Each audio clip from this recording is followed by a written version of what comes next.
এবার ২০২৫ আইপিএলে প্লে অফে যাওয়ার ধারের কাছেও নেই কলকাতা নাইট রাইডার্স। তাই এবার কেকেআরের অন্দরে অশান্তি। কেন একের পর এক ম্যাচ হারছে কলকাতা? তবে কি এবার আইপিএলের প্লে অফে উঠতে পারবে না কলকাতা নাইট রাইডার্স? সেটা জানার আগে আমাদের চ্যানেলে নতুন হলে চ্যানেলটি সাবস্ক্রাইব করে সঙ্গে থাকুন। চলুন শুরু করি।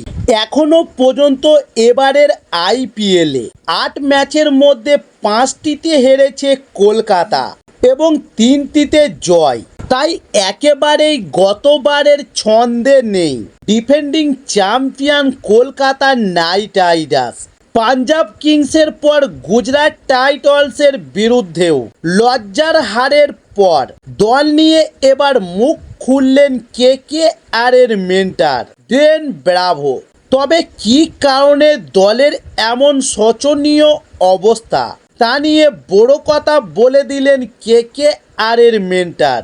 তবে পাঞ্জাবের বিরুদ্ধে ১১২ রান তাড়া করতে পারেনি কেকেআর।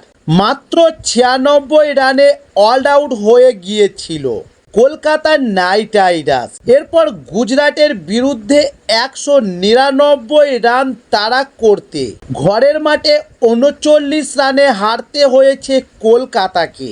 লাগাতার ম্যাচ হারার দায় ব্যাটারদের ঘাড়ে দিয়েছেন এবার কেকেআরের মেন্টর ডেন ব্রাভো। তবে দলের ব্যাটাররা সব আত্মবিশ্বাসের অভাবে ভুগছে বলে জানিয়েছেন তিনি। এবং ব্রাভো বলেন, আমরা মোটেও ভালো ব্যাট করতে পারছি না।